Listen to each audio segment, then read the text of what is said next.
Continues now with Catherine Cook live in East Vancouver. Catherine, just one of many spots where crews are working to get those lights back on.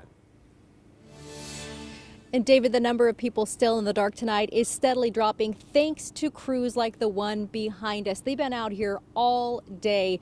I just checked, and the number of people still waiting for their power to be restored is at about 5,200 in Clark County. And crews say they're going to keep working until everyone's power is back on. In East Vancouver, the marathon of power restoration continued Wednesday night. Crews from Clark Public Utilities repairing power lines toppled by trees. Neighbors here lost power around 1:30 Wednesday morning. I heard the wind When the storm bore down, but they're hopeful that the lights get turned on and my freezer full of salmon doesn't go bad.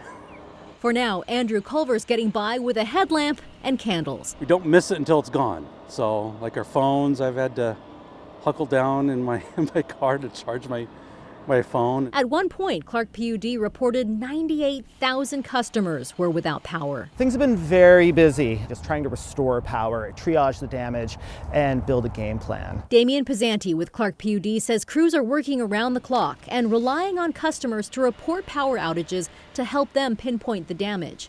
Crews snap photos like this bird's eye view of downed power poles in Hawkinson. All over Clark County, massive trees uprooted as saturated soil gave way to high wind. To date, I have not experienced an atmospheric river this large or seen outages to quite this level at one time. In Camas, the storm plagued local businesses, including Grains of Wrath. Parts of their outdoor seating area shredded.